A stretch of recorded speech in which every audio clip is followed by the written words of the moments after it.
दोस्तों लैपटेक्स में आप सभी का बहुत बहुत स्वागत है।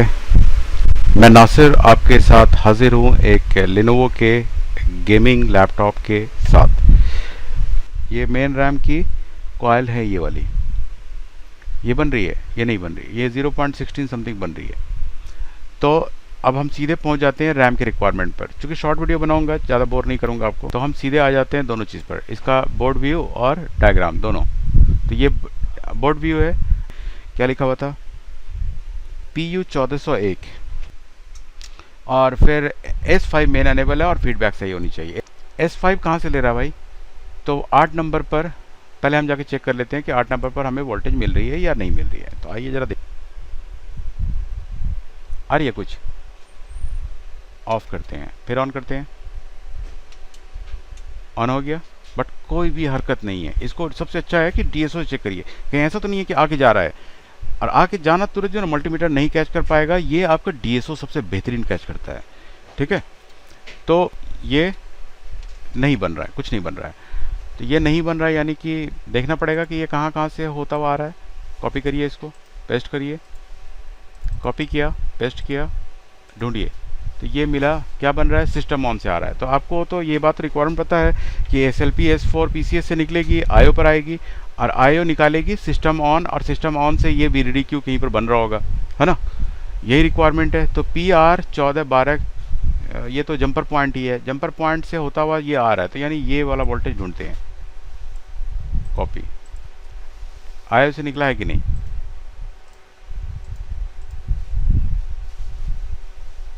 तो देखिए IO के 57 नंबर पिन से निकल रहा है ये VDDQ, सिस्टम VDDQ अनेबल, ठीक है, सिस्टम VDDQ अनेबल IO के इस पिन से निकल रहा है।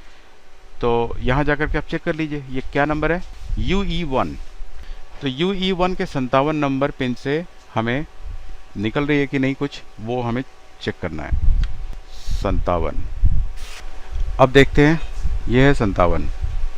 तो ये बोर्ड ऑन करते हैं पहले, तो मैं ऑन कर देता हूँ, ऑन हो गया, यहाँ से नहीं निकल रहा है। तो ये जो लगाई है ये ऐसी ख़राब है या क्या है, कुछ तो है प्रॉब्लम, तो यहाँ से नहीं निकल रही है ये। तो यहाँ चेक करना पड़ेगा कि SLP S4 आ रही है, ज़रा देख लेते हैं कि SLP S4 कहाँ है भाई, SLP _ S4,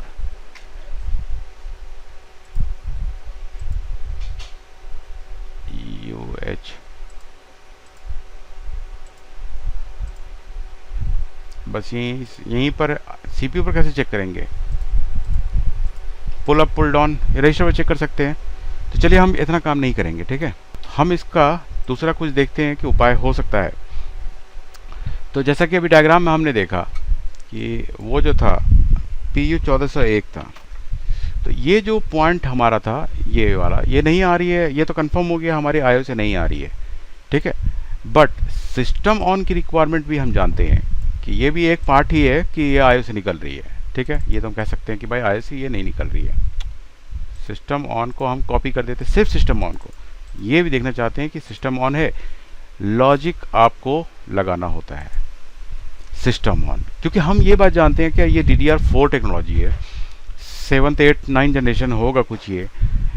जब भी इस तरह की बोर्ड मिलेगी आपको DDR4 के साथ मिलेगा, और DDR4 में एक VPP की वोल्टेज होती है, इसको नहीं भूलिए कभी, सबसे पहले वो चेक होता है, क्योंकि समटाइम इसकी पावर गुड जाती है अनेबल बन करके, और यहाँ पर क्या कर रहा है, IO से डायरेक्ट एक सिग्नल निकाल रहा है, स्पेसिफिक सिग्नल रैम को अनेबल कराने के लिए। तो हम देखते हैं कि क्या 2.5 वोल्ट हमारा प्रॉपर है। अच्छा, पावर गुड का एरिया हमारे यहाँ पर ब्लैंक है, ये नहीं लगाया है, पावर गुड का काम नहीं किया है ये।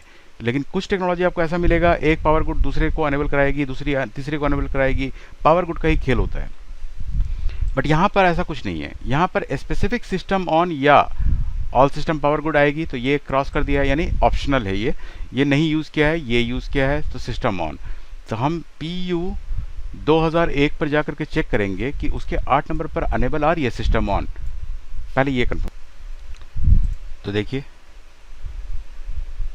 PU 2001, इसका 8 नंबर पिन, तो ये 8 नंबर पिन पर हम ऑन हो गया, ठीक है, ये तो बन रही है सिस्टम ऑन। ये कुछ हद तक मिलता रहता है आपके कंपाल के साथ, ठीक है, सस्पी भी यूज़ करता है ये, और लगभग कंपाइल जैसा ही सारा चीज़ यूज़ करता है। तो यहाँ पर 2 सस पी यूज़ हो रही है। अगर कॉन्टा का बोर्ड होता तो 2 सस ऑन समझ लीजिए, डिफरेंट डिफरेंट सस ऑन। तो यहाँ पर ये वाली सस मिल रही है बट हमें वो सस नहीं मिल रही है। तो हम क्या करेंगे, हम जो ना पहले एक ऐसा लोकेशन ढूंढते हैं कि कहाँ पर नाम चेंज हो रहा है, कहीं पर नाम वगैरह चेंज हो रहा है इसका। ये सस ऑन तो मुझे मिल रही है तो सबसे अच्छी बात है कि हमारा SLP S4 वगैरह ज़िंदा है। ठीक है, ये IO से निकल रही है तो ठीक है। कहाँ पर बदल रहा है नाम, तो सिस्टम ऑन यहाँ पर और क्या बना रहा है, BCC STG gated voltage of CPU, इसको भी इसी से अनेबल करा रहा है। ठीक, तो हम अब उस पॉइंट पे चलते हैं जो रैम की पॉइंट थी, PR 1412 PR यहाँ पे ब्लिंक कर रहा है। ठीक है, तो गौर से देखिए, तो जंपर पॉइंट पर हमारे वोल्टेज है कि नहीं, यही पॉइंट है, यहाँ पर से होता हुआ ये जंपर पॉइंट दिखा और यही आगे की तरफ गया रजिस्टर। तो आगे का रजिस्टर का जरा नंबर देख लेते हैं, यहाँ पर से ही क्या दिखा रहा है। ये आगे का रजिस्टर ये था 1412 PR 1412, इससे जुड़ा हुआ PR 1414, यही है ना, PR 1414 PR 1414 1 मेगा ओम। तो कहीं किसी बंदे ने इसको ग्राउंड तो नहीं कर दिया, ऐसा भी होता है। ज़रा हम पहले वो चेक कर लेते हैं कि इसको ग्राउंड तो नहीं किया है। तो 800 मतलब करीब करीब 1 मेगा ओम मान सकते हैं इसको, तो ये तो ठीक है। अब कोई ग्राउंड कर दिया हो तो पता चले कि ये नहीं आ रहा है, तो ग्राउंड नहीं है, ऑन हो गया, देख सकते हैं आप। हाँ ऑन है बट यहाँ पर हमें वोल्टेज नहीं मिल रही है। ठीक है, अब यहाँ पर हम एक काम कर सकते हैं कि 2 अलग अलग सिस्टम ऑन का सिग्नल है। हम वो वाली जो पॉइंट थी यहाँ पर जो चेक कर रहे थे हम कि VPP वाली जो वोल्टेज है, इस पर भी तो 8 नंबर पर सिस्टम ऑन आ रहा ना, ये वाली हम वहाँ पर कर्जा ले लेते हैं। ठीक है, तो हम यहाँ से सिग्नल को बाईपास करेंगे, यानी सस्पी 2 थी अब 1 ही रहेगी। एक टाइम पर सेम टाइम पर ये भी, हालांकि पहले ये ऑन होना चाहिए VPP। सारे बोर्डों में हमने एक्सपीरियंस किया है कि सारे बोर्डों में पहले ये ऑन होती है, इसकी पावर गुड जाती है रैम को अनेबल कराने के लिए, यही होता है ना। लेकिन यहाँ पर हम क्या कर रहे हैं, दोनों को एक ही टाइम पर ऑन करा रहे हैं। तो अब यहाँ पर से एक जंपर हमने यहाँ लगा दिया,